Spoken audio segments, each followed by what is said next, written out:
¿Ya? Entonces, y que las notas se empezarían a sacar de manera, la universidad ya saca todas las notas el 16 de ese mes. Entonces la pregunta es, ¿qué vamos a hacer nosotros? ¿O cuántas evaluaciones vamos a realizar? Yo creo que nos quedan unas, a ver, Porque teníamos la, por- la porque dinámica ya tenemos circular, la de, claro, tenemos MSUA, ahora se viene dinámica, luego, tener, después vamos a y tener luego una tendríamos de, la habitación. sí, gravitación, y si alcanzamos, vamos a ver, quizás evaluar un poquito de trayectoria de satélite, si es que alcanzamos, ¿ya? Si no, nos quedaríamos simplemente con las tres notas, digamos, que sería MSUA, dinámica y gravitación, ¿ya? Y la cantidad de notas mínimas para cerrar el semestre son dos, entonces si tenemos tres, estamos sobre lo esperado, así que estamos bien, no habría problema. Y los experimentos, no, lamentablemente no voy a poder encargarles experimentos porque por la pandemia, ¿cierto? Ustedes saben que semanalmente Pero, se pueden pedir dos salvoconductos, hay personas que viven en sectores rurales, hay personas que viven en islas, hay personas que lamentablemente tienen que cuidar, no sé, a niñitos chicos, quizás algunos abuelitos, y no pueden salir a comprar insumos, que son en realidad cosas bien básicas, pero no todos estarían, digamos, democráticamente listos para poder hacer los experimentos. Entonces, simplemente por eso, yo después descarté la idea de los experimentos, chicos. ¿Ya? Así que por esta vez vamos a simplemente a terminar las asignaturas con las guías, lamentablemente. Ya esperemos que si esto mejora, aunque lo dudo, esperemos que el otro año se vuelva a la presencialidad, pero lo veo muy lejano ese escenario, ¿ah? A no ser, digamos, que haya más conciencia de aquí hasta febrero del otro año, veamos qué es lo que ocurre con eh, la, bueno, la implementación en este caso de las vacunas, los planes de contingencia de cada ciudad, de cada comuna, de cada región, por supuesto. ¿Bien? Esto es un problema de salud pública tremendo. ¿Ya? Entonces, si nosotros como ciudadanos, ¿cierto? Si no estamos alfabetizados científicamente y no nos damos cuenta del carácter negativo que provoca no obedecer las normas sanitarias, estamos totalmente perdidos como sociedad y por supuesto como humanidad. ¿Bien? Entonces, después de ese mensaje poco esperanzador, ¿ya? Vamos a comenzar la clase, ¿ya? Simplemente hablo de una realidad que es, la estamos presenciando día a día, pues se han dado cuenta en las noticias, se han dado cuenta qué es lo que pasa, por ejemplo, con, no sé, piden fiestas clandestinas donde hay gente en contacto, no se resguardan las medidas de seguridad, crecen los contagios, crecen brotes de contagio también en las clínicas, los hospitales, ¿se dan cuenta? Esto no está controlado, entonces, si nosotros como sociedad, como dice bien José, ¿cierto? Si no sabemos ciencia, si la alfabetización en realidad no se cumple, ¿qué vamos a esperar después como humanidad? ¿Ya? De hecho, en la Edad Media, cuando ocurrió en este caso el brote de peste bubónica, eh, pasaron en este caso muchos siglos para que esos nuevos rebrotes no aparezcan nuevamente, ¿cierto? No florezcan. De hecho, el 2011 hubo un rebrote de peste bubónica, de peste negra en Brasil, imagínense lo que es eso. Generalmente los virus van mutando y se van adaptando y cada vez se hacen más fuertes los medicamentos. Entonces, uno, en principio, desde el punto de vista epidemiológico y del punto de vista biológico, no es que uno en realidad como que pueda vencer el virus, pero sí lo puede combatir.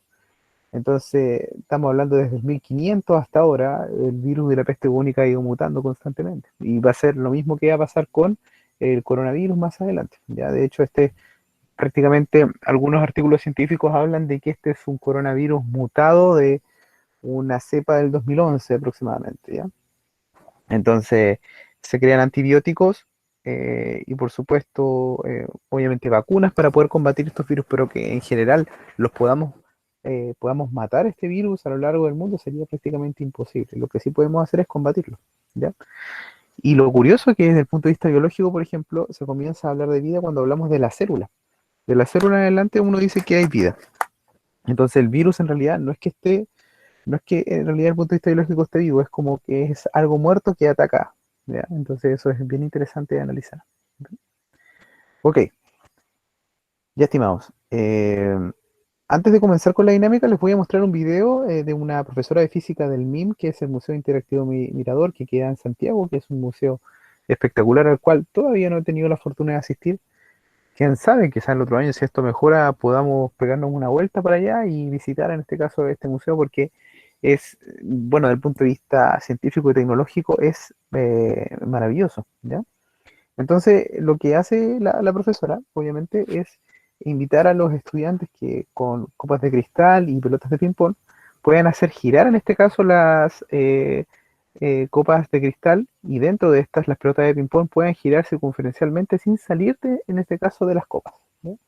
Entonces, ella va a explicar físicamente, desde el punto de vista de la dinámica, qué es lo que sucede, en este caso, con estas pelotas de ping-pong que giran, ¿cierto? Dentro de estas copas de cristal, ¿bien?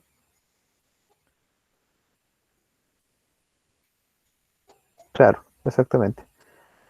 Y ahora, José te puede hacer la siguiente pregunta: ¿qué cosa es un propósito? Y te puedes preguntar: ¿y cuál es tu propósito como ser humano? ¿Cuál es mi propósito? Y uno entra ahí en el terreno de la filosofía, y esto se hace desde el punto de vista científico cada vez más profundo. ¿Se encuentra? Pequeñas preguntas que parecen difíciles, o sea, perdón, fáciles de contestar, prácticamente desde el punto de vista biológico tienen una tremenda profundidad. ¿O por qué surge la vida? ¿Cachai? ¿Cuáles son las condiciones para que surjan también, no sé, primeros aminoácidos? ¿Qué es lo que ocurrió antes acá en la Tierra cuando hace 4.500 millones de años comenzó el mundo? Imagínense. Ujú. El ser humano, igual que cualquier otro ser vivo, siempre tendrá como función reproducirse. Claro, es una de las funciones, ¿cierto?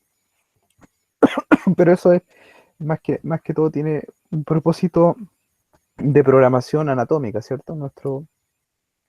Nuestro cuerpo está programado para eso, ¿ya? Pero desde el punto de vista cognitivo, uno comienza a pensar y comienza en este caso a dilucidar que quizás algunas personas tienen propósito, o quizás mi propósito, por ejemplo, en la vida es generar más ciencia, más tecnología, que podemos contactarnos, por ejemplo, con, no sé, con otras especies que viven en nuestra galaxia, por ejemplo, ¿sí?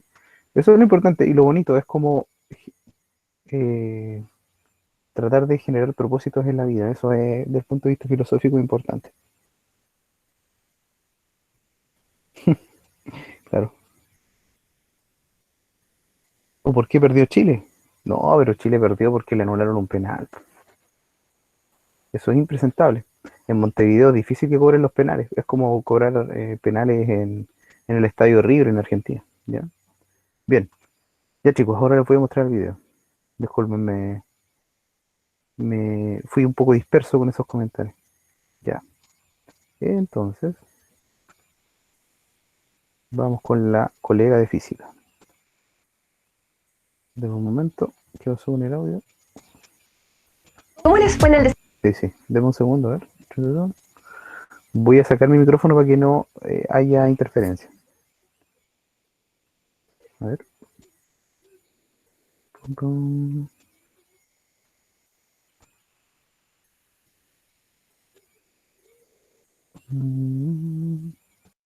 Ya, vamos a hacer una prueba de sonido primero. Ustedes me dicen si se escucha bien.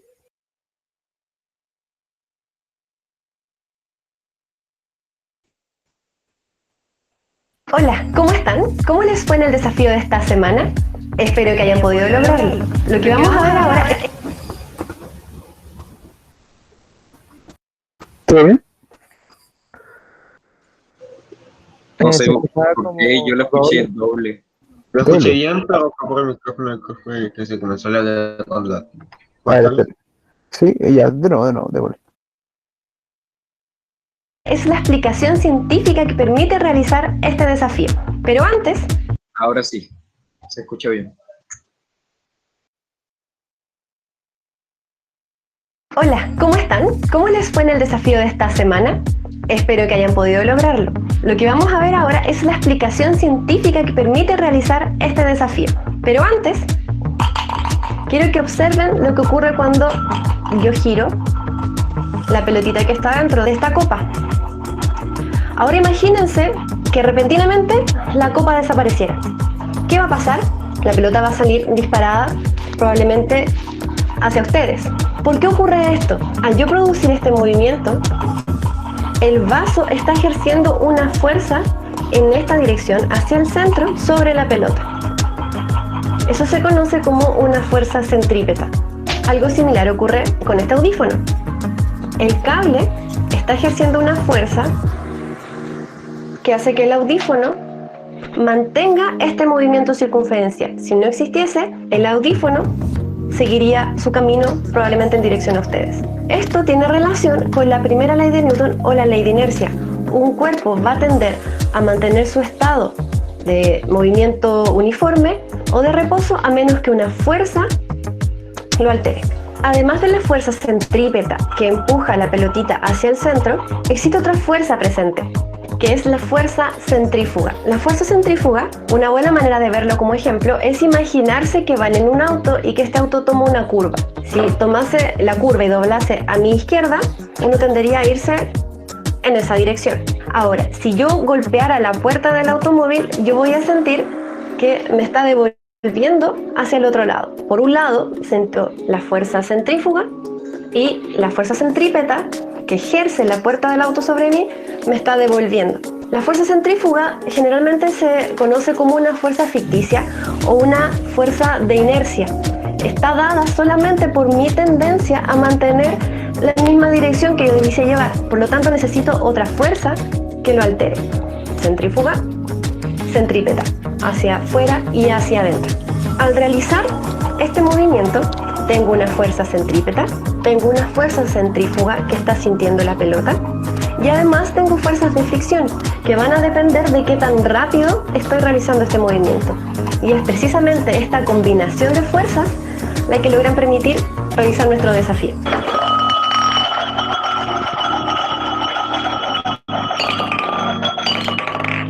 Esa combinación de fuerzas entre la fuerza centrípeta, la fuerza centrífuga que siente la pelota y las fuerzas de fricción logran vencer, al menos por un momento, a la fuerza de atracción gravitatoria. Es necesario que se cumplan ciertas condiciones, tengo que hacerlo lo suficientemente rápido y también no funciona para todo tipo de bases. Pero sin embargo es muy útil para poder observar este tipo de fuerzas presentes en los sistemas que están rotando. Síganos para más contenido a través de las redes sociales, a través del MIN en casa y nos vemos en otra ocasión para un próximo desafío. Chao.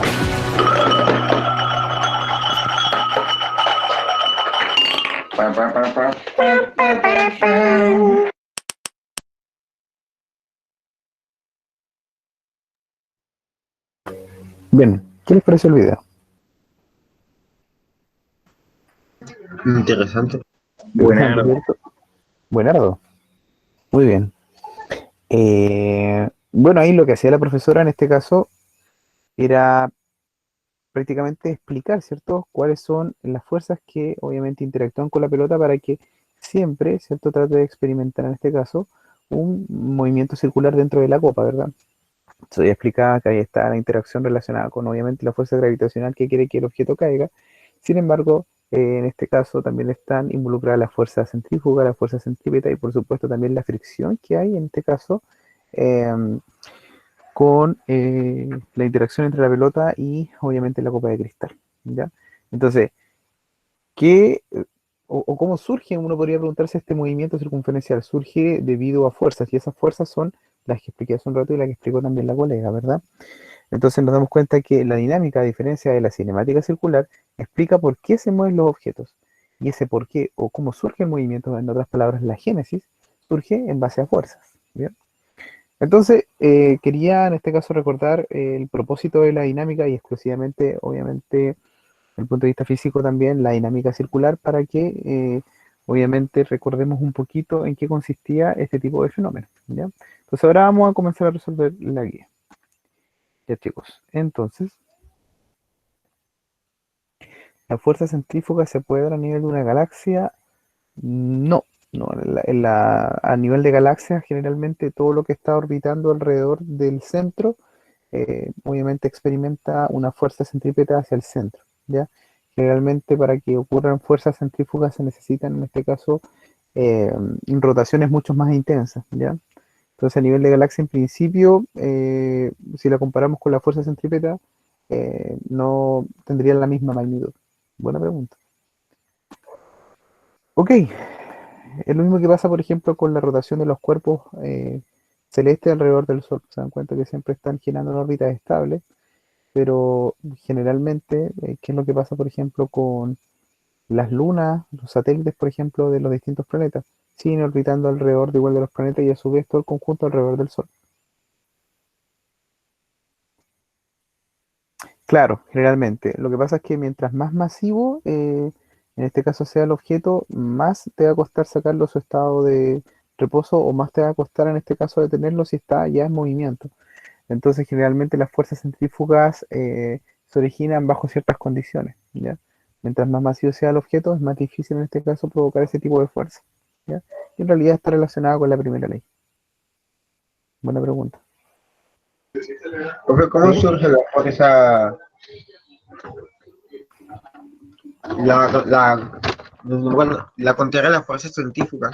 La fuerza, no me acuerdo, ¿Centrípeta?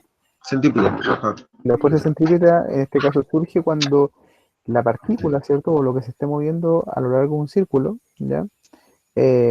Surge, por ejemplo, cuando necesitas que el movimiento de la partícula cambie de un movimiento rectilíneo, ya sea uniforme o acelerado, a un movimiento curvo. Por ejemplo, si tú amarras una cuerda, perdón, amarras una piedra a una cuerda, ahí sí, y comienzas a hacerla girar, ¿qué es lo que provoca en este caso que la piedra no salga disparada? La fuerza, ¿Ya? Y la cuerda, ¿qué es lo que está ejerciendo sobre la piedra? la La fuerza, fuerza, Y esa la fuerza, tensión, ¿hacia dónde está apuntando? hacia hacia el el centro. centro. Es por eso que se llama fuerza centrípeta, ¿se entiende? Ah, ok, Ya, ok, démosle. Excelente. Ok, ok, ok. Entonces, si nos vamos a la guía, nos encontramos con lo siguiente. Dice, una curva plana sin peralte. Recordemos que un peralte es una inclinación. ¿Se acuerdan que yo les había contado acerca de los peraltes? Los peraltes están asociados a estas pistas de carrera de autos que ven los gringos, por ejemplo, en Estados Unidos. Y es como un óvalo grande, ¿cierto? Donde están dando vueltas y ven en este caso eh, las carreras, ven la velocidad de los autos, todo ese tipo de cosas. Y se dan cuenta que esas curvas, cuando las toman, están un poquito inclinadas, ¿cierto? Tienen una cierta pendiente. Eso se le denomina peralte. ¿Vamos bien? Es como inclinada hacia el lado. sí, profe. ¿Sí? Ok. Entonces Como las dice, pistas de ciclismo. claro, como la pista de ciclismo, exacto. Sí. De hecho, ese peralte es necesario para aumentar también la fuerza de fricción. ¿Ya? La fuerza de fricción y también la normal. Exactamente, con las pistas de ciclismo. Ya, dice, entonces la curva plana sin peralte en una carretera con un radio, en este caso, de 220 metros. Bien, dice, un automóvil toma la curva a una rapidez de 25 metros segundo. Esa rapidez, recordemos que es una rapidez tangencial, ¿cierto? O rapidez lineal, como también se conoce. Entonces me preguntan, ¿cuál es el coeficiente de fricción mínimo que evitaría que derrape? En otras palabras, ¿cuál es el coeficiente de fricción mínimo para que en este caso evitemos que el auto salga de la pista? ¿Ya? En la B me preguntan, suponga que la carretera está cubierta de hielo y el coeficiente de fricción entre los neumáticos y el pavimento es de solo un tercio del resultado del inciso A. ¿Cuál debería ser la rapidez máxima del auto de manera que pueda tomar la curva con seguridad? Entonces, en este caso, obviamente estamos asumiendo que la fuerza centrífuga es ficticia, ¿cierto? Sino que en realidad es una sensación del cambio, en este caso, de movimiento del cuerpo, ¿ya? ¿Cierto? Entonces, tenemos que hacer un diagrama de cuerpo libre y analizar cuáles son las fuerzas que están actuando sobre este sistema, ¿ya? Y el sistema, en este caso, sería obviamente el auto, que lo vamos a simplificar simplemente como una partícula, ¿bien? Entonces, vamos a la pizarra. Entonces, para este problema, primero que todo, siempre los problemas de dinámica, ya sea rectilíneo o circular, necesitamos realizar un diagrama de cuerpo libre, ¿ya? Entonces, número uno, solución. Solución. Ya. Voy a cambiar el lápiz. Ahí sí. Ya. Primero que todo, la partícula va a estar acá. Supongamos que está girando de esta forma, ¿cierto? Eh, Vamos a asumir un sistema de referencia positivo de esta forma. Todo lo que apunte en sentido contrario va a ser negativo. Ustedes pueden generar el sistema de referencia para el lado que ustedes quieran y siempre van a llegar al mismo resultado. Las fuerzas que están actuando en este caso sobre la partícula, obviamente la partícula es el auto está en contacto con la superficie, por lo tanto, la fuerza que ejerce la superficie sobre el objeto se llama?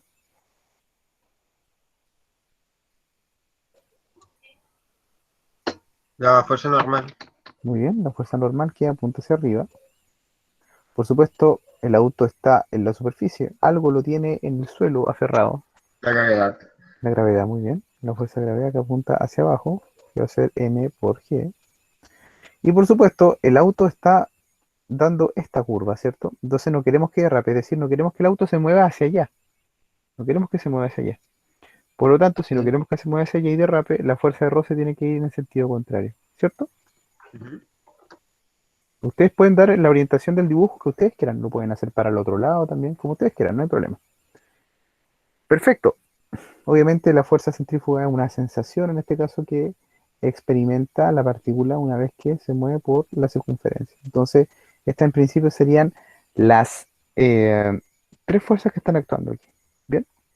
Entonces lo que nos piden es que encontremos el coeficiente de roce mínimo para que obviamente el auto no derrape. Primero que todo, no queremos que el auto se mueva hacia acá, entonces la fuerza de roce estática va a estar moviéndose o va a estar apuntando hacia acá. ¿Ya? Profe, ¿Sí? por lo que tengo entendido, el coeficiente de roce Ujú. nace o es igual a la gravedad. Digo, es igual a el coeficiente de la frecuencia, la fuerza de roce dividido la gravedad, perdón. La fuerza de roce. mm, Porque yo tengo entendido que la fuerza de roce es igual al coeficiente de roce por la fuerza de gravedad. claro, sí, eso es correcto. Y eso nace de una demostración que vamos a hacer ahora. Exacto. Sí. Sí, porque en realidad es el coeficiente de roce multiplicado por la normal, pero la normal va a ser igual al peso. Profe, Exacto. ¿Sí? ahí de qué dependería que el auto no derrape. Depende exclusivamente, ¿cierto? Bueno, de muchas cosas depende. Uno de las variantes sería con la rapidez tangencial con la que va, ¿cierto? Que es tangente a la curva. Acá también hay un vector velocidad tangencial. Y exclusivamente en este caso depende también de la fricción que hay entre el pavimento y las ruedas del vehículo. ¿Ya? ¿Por qué? Porque, por ejemplo, en este caso particular, si asumimos que la pista en este caso está con hielo, la fuerza de fricción disminuye. Entonces, prácticamente uno podría decir que si la fuerza de fricción disminuye, tendría que disminuir la velocidad para poder tomar la misma curva y no derraparme. Entonces, principalmente depende de la velocidad con la que vayas y de la fuerza de fricción que hay entre el pavimento y las ruedas. ¿Te has dado cuenta cuando vas en la carretera y hay curvas que son muy cerradas y anteriormente hay un cartel que dice, cuidado, curva cerrada, disminuir velocidad? Depende en este caso con la velocidad que vayas y también depende de la fricción que hayas. Hay escarcha, es peligroso también. ¿Se entiende? Sí, no, sí, está claro. Perfecto, muy bien. Excelente. Bien, pues, entonces yo no quiero que el auto se mueva hacia acá, entonces va a haber una fuerza de roce estático que no quiere que se vaya hacia allá. Entonces no puede decir, pero profe, no puede ser roce estático porque se está moviendo. No, es que en realidad es un roce estático justo en este punto porque yo no quiero que se mueva hacia allá. Quiero que obviamente el roce lleve el vehículo para acá y siga describiendo la curva. Es por eso que si yo tomo una foto del instante en que el auto está tomando la curva, justo en este instante va a estar la fuerza de roce estático actuando en este sentido para que no derrape. ¿Ya? Eso es importante en este caso describir para este problema. Matemáticamente, la fuerza de roce estático se define como el coeficiente de roce estático multiplicado por la normal. ¿Ya? El coeficiente de roce estático depende del material. Mientras mayor sea este numerito, mayor será la fuerza de roce. Y por supuesto la normal es la fuerza, en este caso, que ejerce la superficie sobre el objeto. ¿Bien? Como es un problema de dinámica, lo que tengo que hacer acá es aplicar las ecuaciones de Newton para poder buscar ese coeficiente de roce. ¿Ya? Entonces lo primero que vamos a hacer es aplicar la segunda ley de Newton para el eje Y y después vamos a utilizar la segunda ley de Newton para el eje X y así, en este caso, poder encontrar el coeficiente de roce. Entonces, en el eje Y tenemos dos fuerzas que están actuando, la normal y el peso. Entonces, el lado izquierdo de la ecuación me dice que tengo que sumar las fuerzas que están en el eje Y, ¿ya? Y entonces, si yo la sumo, obviamente en el lado izquierdo de la ecuación, ¿qué es lo que voy a tener? Voy a tener la normal, que es positiva, menos el peso, que es negativo. Eso es lo que voy a tener al lado izquierdo de la ecuación. ¿Se entiende? ¿Cómo? ¿Puede ser de nuevo, por favor? Sí, ningún problema. Lo que pasa es que justo en este punto, las únicas dos fuerzas que están actuando sobre la partícula son la normal y el peso. Entonces, si yo quiero calcular ese coeficiente rosa, necesito aplicar la segunda ley de Newton, tanto al eje X como al eje Y, para poder encontrar el coeficiente. Entonces, yo digo, la suma de las fuerzas en el eje Y tiene que ser igual a la masa por la aceleración en el eje Y. Esta es la segunda ley de Newton. Entonces, el lado izquierdo de la ecuación me dice que tengo que sumar todas las fuerzas en el eje Y. Y en el eje Y, ¿cuántas fuerzas tengo? Dos, la 12, normal y la la... normal y el peso. Entonces, si yo la sumo, voy a tener normal menos, de acuerdo a mi sistema de coordenadas, ¿cierto? Menos el peso. Ahí la sumé, ¿cierto? Es lo mismo que decir normal más menos el peso. O normal menos peso. Es lo mismo, ¿se dan cuenta? Ahí sumé las dos fuerzas que hay en el eje Y. Ahora sí, Ahora sí, profe. perfecto. Entonces, yo sé que justo en este punto no existe aceleración en el eje Y. La única aceleración que existe es la aceleración centrípeta y apunta hacia el centro. Y si se dan cuenta, esa aceleración centrípeta está justo en la misma dirección y sentido de este eje X. Por lo tanto, no existe aceleración en el eje Y, ¿no? Si no hay aceleración en el eje Y, ¿qué pasaría? La aceleración en el eje Y es cero, y cero por cualquier cosa, cero. Y finalmente, ¿qué implicaría esta ecuación? que el auto no va a ir para arriba ni para abajo, o sea, va a mantener en la superficie. Muy bien. Y desde el punto de vista, digamos, de las fuerzas verticales, el peso está restando, pasa sumando, y voy a darme cuenta de que lo normal va a ser igual al peso. Muy bien. ¿Estamos bien? ¿Se Ok. entiende? Sí. Perfecto. Vámonos ahora con el eje X. Hacemos lo mismo. Invocamos la segunda ley de Newton para el eje X. Entonces, suma de la fuerza en el eje X tiene que ser igual a la masa del cuerpo, que es el auto, multiplicado por la aceleración del cuerpo en el eje X. Si nos damos cuenta, en el eje X solamente hay una fuerza. Y esa fuerza es justo la fuerza de roce estático que quiere que el auto no derrape. ¿Ya? ¿Hay alguna otra fuerza en el eje X? En el eje X, ¿Mm? no. Ninguna No, más. solo tenemos la fuerza de Rosa. Está. Muy bien, excelente. Entonces, si volvemos en este caso a la otra hoja, voy a tener que sume todas las fuerzas en el eje X. La única fuerza que actúa en el eje X es la fuerza de roce. Perfecto. ¿Y esto va a ser igual a qué? Va a ser igual a la masa, obviamente, del auto, multiplicado por la aceleración en el eje X. Y la única aceleración en el eje X era la aceleración centrípeta. Aceleración que es igual a velocidad tangencial al cuadrado dividido R, ¿no? Exactamente. Muy bien. Entonces, la única aceleración que actúa es la centrípeta y apunta hacia el centro. Y como bien dijo Octavio, por definición, ¿ya? Por definición, ¿qué cosa es? Es la rapidez tangencial que lleva el auto, ¿cierto? Al momento de tomar la curva, dividido el radio, ¿cierto? Asimismo, el coeficiente en la fuerza de roce, disculpen, estática, es el coeficiente de roce estático multiplicado por la normal, ¿cierto? Pero nosotros vimos que la normal es igual al peso, ¿cierto? Entonces, esa relación la vamos a reemplazar acá y voy a tener que la fuerza de roce estático multiplicado por la normal, que ahora es el peso, va a ser exactamente igual al factor de la derecha, que queda igual. ¿Ven? ¿Qué pasa con la masa del cuerpo?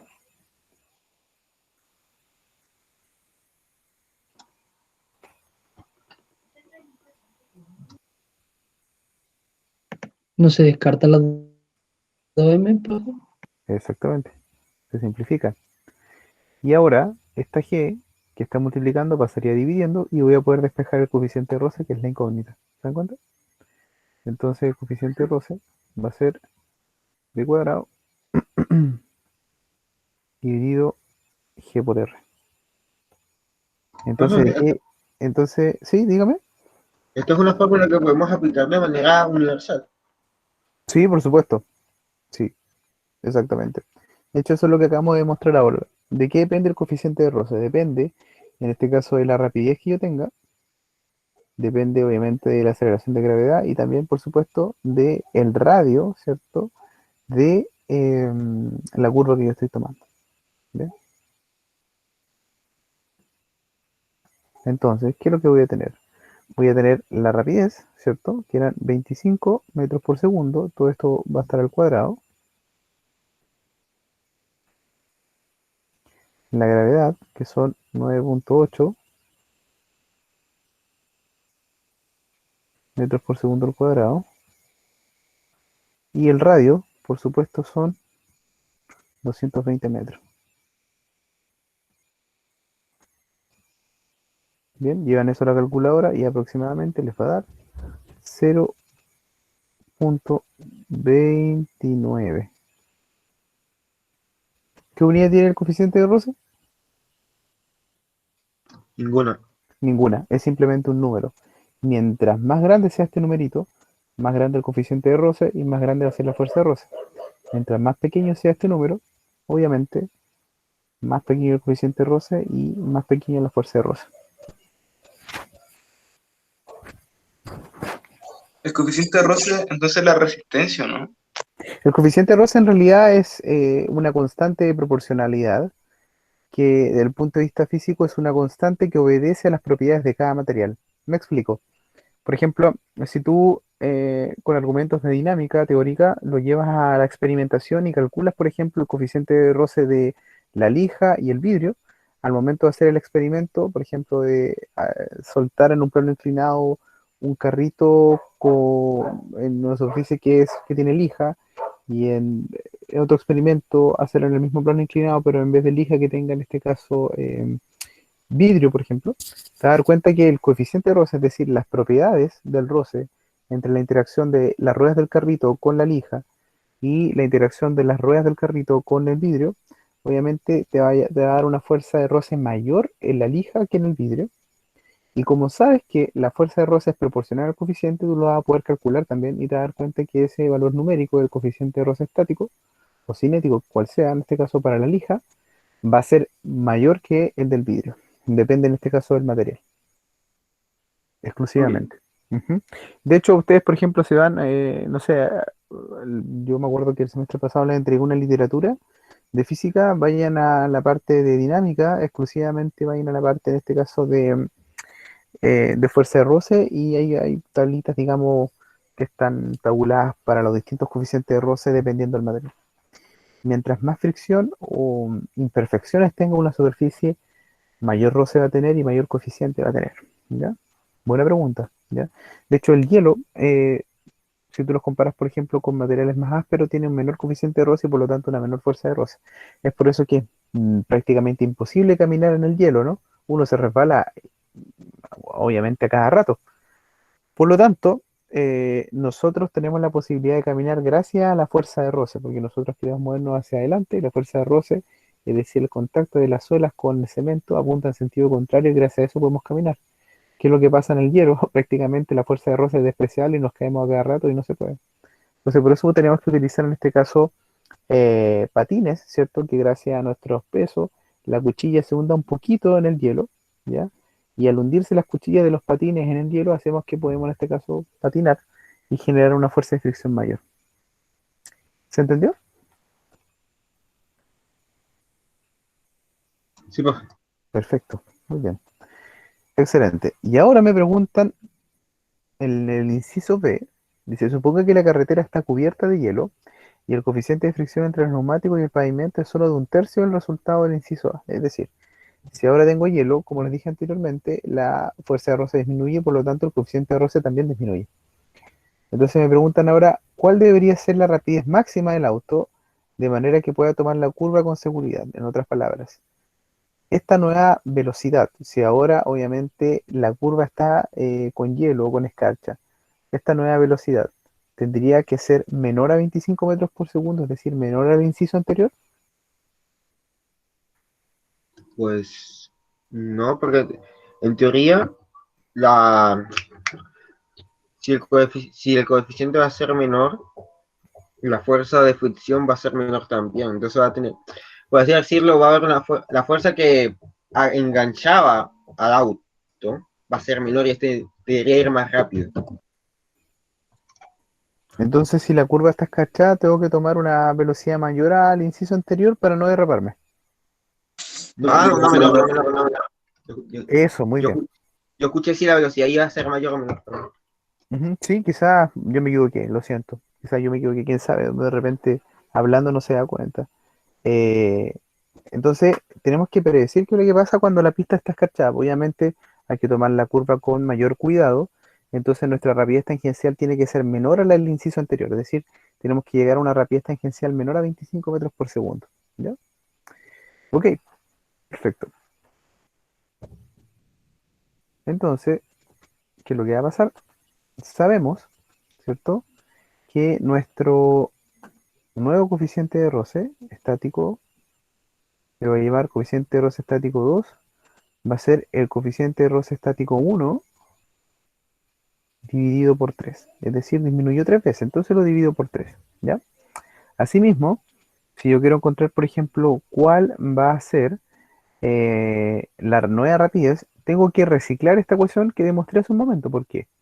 Porque primero que todo, la curva sigue siendo la misma, tiene el mismo radio. La aceleración de gravedad, en este caso del planeta Tierra, sigue siendo la misma, son constantes. ¿Ya? Pero ahora, ¿qué es lo que va a cambiar? Esta nueva rapidez que voy a buscar y por supuesto el nuevo coeficiente de Rosso que va a ser el anterior disminuido a la tercera parte. ¿Ya? Entonces, al momento de despejar, ¿cierto? Esta ecuación voy a llegar a lo siguiente. Miren.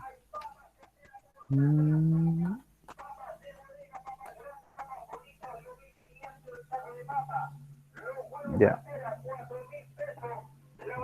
Coeficiente de roce 2 es igual a la nueva velocidad 2, ¿cierto? Al cuadrado, sobre g dividido por r. ¿Ok? Las papas, así de señor. Parte de la parte de la agricultura se está obviamente vendiendo aquí en Puerto Montt. Su buena cazuela, así es. Esa es la magia del sur. Ok, entonces,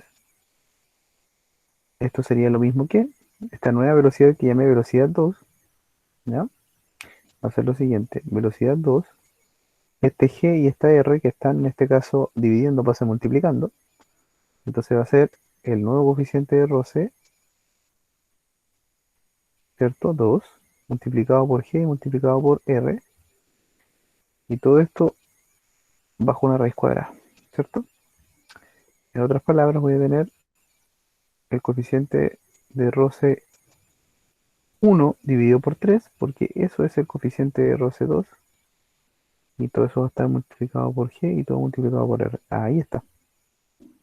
Bien. Entonces voy a tener, ¿cierto? El coeficiente de roce nos había dado 0.29. 0.29 dividido por 3 por 9.8 metros segundo cuadrado por, ¿está el valor? Por 220 metros. Bien. Ustedes llevan eso a la calculadora y la rapidez a la cual ustedes tienen que ir en el auto ahora que hay escarcha es igual a 14, miren, 0.4 metros por segundo. Entonces no es casualidad que cuando hay escarcha uno tiene que bajar la velocidad. Punto número uno en este caso, porque obviamente, ¿cierto? La fuerza de fricción va a disminuir. ¿Ya? Así que, y el otro punto, por supuesto, es que la velocidad en este caso también es proporcional a este coeficiente también. ¿Vamos bien? ¿Consultas, dudas, comentarios? ¿Se entendió la lógica del procedimiento? Sí, profe. Sí, perfecto. Muy bien. Profe, ¿Sí? una pregunta, la ejercicio sería exactamente igual si estuviésemos hablando de fuerza de roce cinética. Fuerza de roce cinética, en ese caso no, porque la fuerza de roce cinética siempre es menor que la fuerza de roce estática.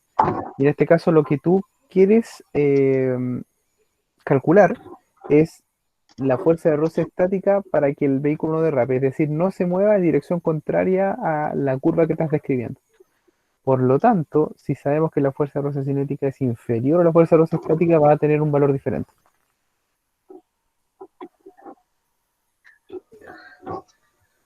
Ujú.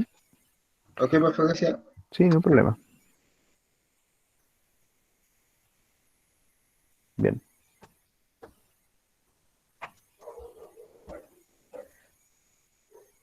Estoy leyendo acá el chat. Interesante.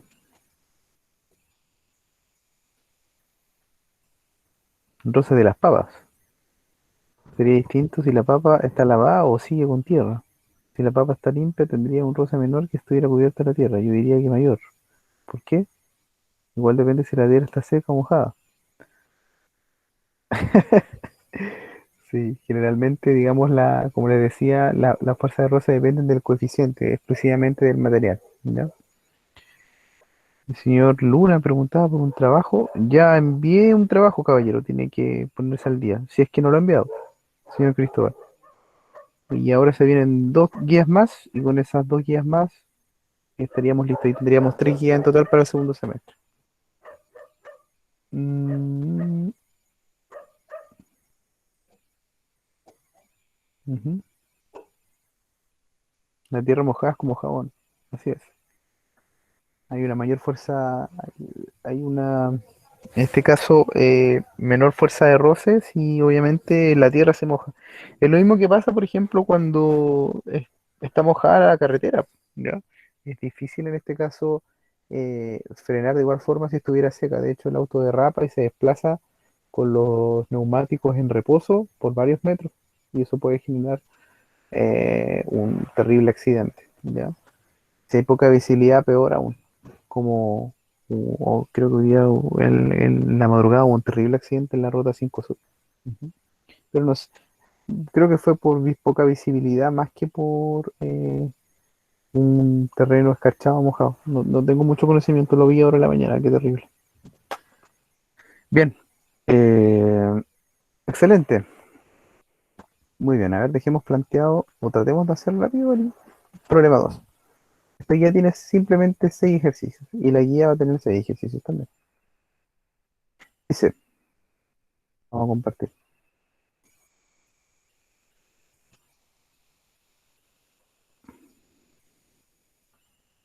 Siguen las preguntas de la magia del sur. ¿Sabe lo que es resbalarse con barro? Yo lo sé, señor, porque gran parte de mi vida jugué a la pelota en canchas de tierra y sé lo que es eso.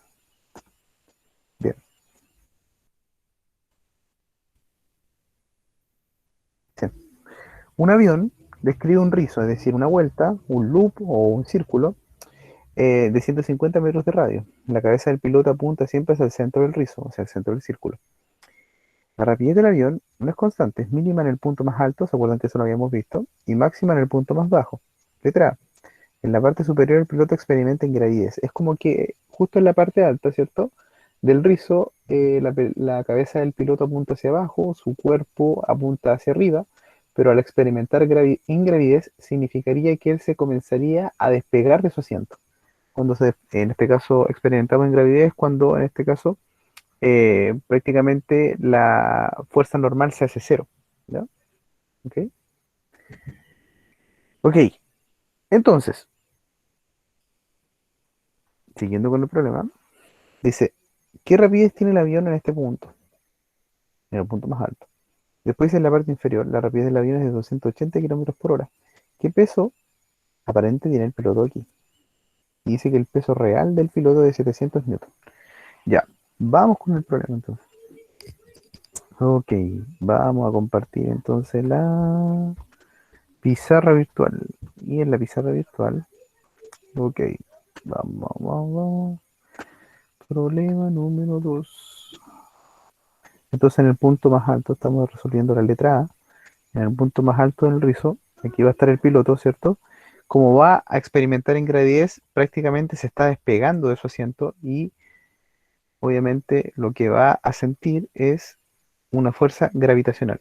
Pero como está en este caso experimentando gravidez en la parte de arriba y se está despegando de su asiento, no va a haber una fuerza de una superficie que esté incidiendo sobre él. Por lo tanto, la fuerza normal justo en este punto va a ser igual a cero, porque se está despegando de su asiento. Es decir, el piloto ya prácticamente no está sentado en su asiento.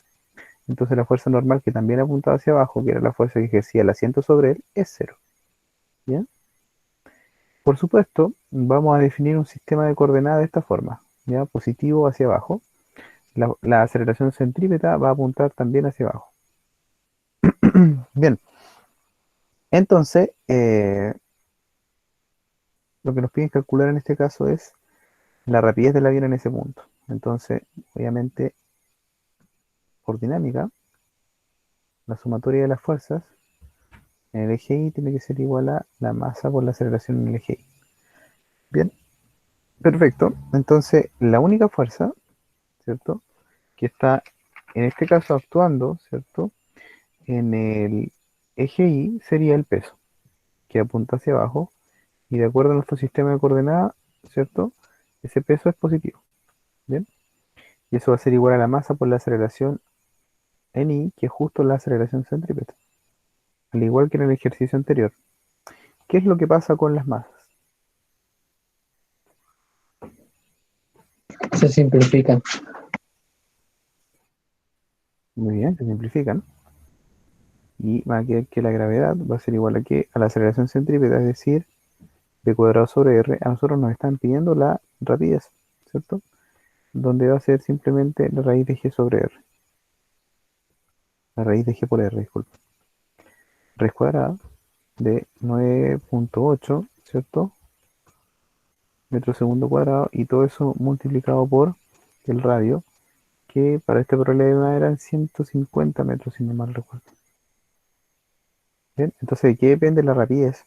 Cuando justo el piloto arriba alcanza una rapidez mínima, donde en este caso también él experimenta ingravidez y la fuerza normal es igual a cero, depende exclusivamente de la aceleración de gravedad y, por supuesto, del radio de giro del círculo. Entonces, eso da aproximadamente 38.3 o punto 34 si utilizamos dos decimales, 38.34 metros por segundo. ¿Ya? 38.34 metros por segundo. Voy a hacer mejor esos tres.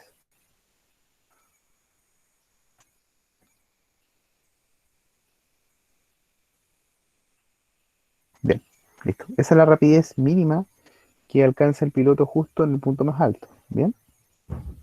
Ahora, en el inciso B me dicen, en la parte inferior la rapidez del avión es de 280 kilómetros por hora. Entonces esos 280 kilómetros por hora, primero hay que pasarlo a metros por segundo. Y después me preguntan qué peso aparente tiene en este caso el piloto. Es decir, cuál es la fuerza que ejerce el asiento sobre el piloto en el punto más bajo. Siempre cuando nos pregunten por peso aparente, nos están preguntando por la normal, que es la fuerza que ejerce el asiento sobre el piloto. ¿Ya? En el punto más bajo. Obviamente aquí no experimenta ingravidez, es decir, no se está despegando de su asiento, por lo tanto va a sentir la fuerza, obviamente, normal, hacia arriba, va a sentir el peso hacia abajo, obviamente la aceleración centrípeta apunta hacia el centro de esta forma, y eso, ya esas serían las fuerzas que están actuando, ¿ya? Si Profe, ya que está pasamos, hablando de piloto, sí, dígame. ¿cómo se expresaría la fuerza G? La fuerza G Sí. sería lo que estamos calculando ahora, la fuerza G, la fuerza normal o el peso aparente. Ujú. Exactamente eso, que sería, qué es lo que experimenta el piloto en la parte baja, eh, asociado a la contribución de la fuerza centrípeta más el peso del piloto. Y por Ujú. eso es que se han dado cuenta que colocan a los pilotos, a los astronautas generalmente como en un brazo metálico y los hacen girar y Una lavadora. experimentan, claro, como una lavadora, para a qué fuerza G, digamos, ellos se desmayan, ¿ya? Y obviamente el cuerpo se adapta y a medida que pasa el tiempo se desmayan menos, y eso es para, obviamente, practicar y no desmayarse cuando hacen maniobras, cuando van bajando, como en este caso que sería la parte más baja del rizo, ¿cachai? Entonces, lo que físicamente está pasando acá es esto, mira. Si tú, primero que todo, conviertes, ¿cierto? La rapidez de 280 kilómetros por hora a metros por segundo, te va a dar aproximadamente 77.8 metros por segundo, ¿ya? Entonces justo la- lo que experimenta en este caso el piloto, es decir, el peso aparente o la fuerza G, como también se conoce, sería lo siguiente, mira, aplicas la segunda ley de Newton y te vas a dar cuenta de que el piloto justo en ese punto, desde el punto de vista físico, ese peso aparente o esa fuerza G va a ser más grande que el peso mismo del piloto, que son 700 newtons. Por esto, va a tener la suma de las fuerzas en el eje Y, va a tener normal menos peso, que son las fuerzas que están actuando, normal positiva, peso negativo, y eso va a ser igual a la masa por la aceleración centrípeta. Obviamente nuestro sistema de coordenadas positivo hacia arriba. Y mira, si tú buscas la normal, ¿qué cosa va a ser? La normal va a ser, obviamente, el peso del piloto, que ahora le está restando paso sumando, más la masa por la aceleración centrípeta, que es la fuerza centrípeta. ¿Cachai? Entonces, ¿qué es lo que realmente siente el piloto? Siente su propio peso más, obviamente, la El contribución de peso la de la fuerza ley. centrípeta. Exactamente. Es por eso que él se siente más pesado y los entrenan para que aguanten este peso aparente y no se desmayen. ¿Cachai? Entonces, ya sabemos que, ¿cierto? De acuerdo al problema, esto que está acá es b cuadrado sobre r, ¿cierto? Y además me dan el peso del astronauta, que si no mal recuerdo eran 700 newton. Entonces ustedes despejan la masa de esta ecuación y les va a dar, obviamente, 71.42 kilogramos aproximadamente, ¿ya? Entonces, continuando, van a tener que la normal, ¿cierto? Va a ser igual al peso, que eran 700 newton, ¿ya? Más, ¿cierto? La masa, que son obviamente 71.42 kilogramos. Kilogramos. ¿Cómo fue la pregunta? Eh, eso lo. Sí, dígame, ¿Por qué se sentiría más dígame. pesado si la fuerza normal apunta hacia arriba? Es que esa es la fuerza que ejerce el asiento sobre el piloto. Ah, ok. ¿Sí? Por ejemplo, cuando bajan en un ascensor, ¿cómo se sienten ustedes? ¿Cómo sienten el piso sobre ustedes? Cuando baja, uno más ligero, se podría decir. El peso disminuye. Ujú. Y cuando uno sube, como aumenta el peso por ciertos segundos. Claro, eso es lo que se denomina peso aparente, ¿ya? Ujú. Que de repente, dependiendo de la condición, ¿cierto? Y por supuesto también depende del ascensor, a uno puede sentir, en este caso, que se siente más liviano o más ligero, ¿ya? En este caso, ¿cierto? Cuando analizamos el problema de los pilotos, lo que buscamos es el peso aparente, es decir, qué es lo que él sentiría cuando está en el asiento. En otras palabras, cuál es la fuerza que ejerce el asiento sobre él, ¿ya? Entonces, desde el punto de vista de los vectores, ¿cierto? Y la dinámica, nos damos cuenta que el peso que obviamente ejerce el asiento sobre él sería la contribución de su peso más la aceleración centrípeta que lo lleva hacia el centro para seguir, obviamente, describiendo la curva, ¿ya? ¿Y por qué pasa esto? Porque está describiendo, ¿cierto? Un movimiento circunferencial, algo que obviamente en los ascensores es distinto, ¿cierto? Porque los ascensores, como es un movimiento rectilíneo, ¿cierto? Ocurre al revés, pues, ¿cierto? Si yo bajo me siento más liviano, pero si yo subo me siento más pesado. Acá es al revés. Si el piloto sube, se siente más liviano, pero después cuando baja, su peso aparente aumenta. ¿Se entiende, no? Depende de la trayectoria, Sí. ¿sí? Buena pregunta, Octavio. Entonces acá van a tener la masa, ¿cierto? Por la rapidez en metros por segundo del piloto, ¿cierto? Eso está al cuadrado porque es m por b cuadrado dividido por el radio, ¿cierto? Que son obviamente 150 metros. Entonces miren, aquí van a tener, acá un metro se me va a cancelar con este, kilogramo metro segundo cuadrado, eso es newton, más newton, newton. Estamos bien. Dimensionalmente la ecuación es correcta. Y esto les va a dar, miren, 3.582 newton. Eso es lo que va a sentir el piloto. En otras palabras, esa va a ser la fuerza que siente o que ejerce en este caso el asiento sobre el piloto. Y el peso del Casi 6 piloto, veces su peso. claro, exactamente. Eso es lo que sienten en este caso. ¿Se entendió? ¿Todo bien? No, pero voy a ver la clase de nuevo. ¿Por qué llegó eso? No, es que delante me perdí la parte de matemática porque tenía que hacer eso, pero Ya, lo voy ok. a hacer. Ya, perfecto, ningún problema.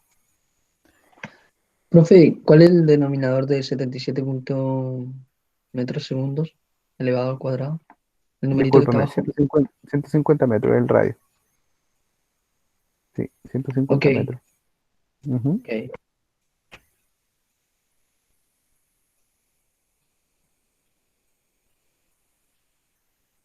Bien. Octavio pregunta, profe, ¿por qué se sentiría más pesado si la fuerza... Ah, esa ya te la había contestado. El asiento apunta hacia arriba y el piloto hacia abajo. Sí, pues. Exactamente, sí, porque la normal en este caso es la fuerza que ejerce el asiento sobre el piloto y el peso es la atracción gravitacional de la Tierra hacia el piloto y apunta hacia abajo. Esa es la diferencia, José. Las dos fuerzas en este caso no son un par acción y reacción, cuidado. Simplemente que son dos fuerzas distintas que actúan sobre un mismo objeto. ¿Quién es el objeto? El piloto.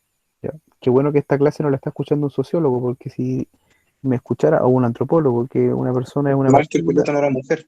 me demanda. Sí, hay una demanda ahí. Pero los científicos podemos hacer eso. Podemos hacer esa aproximación.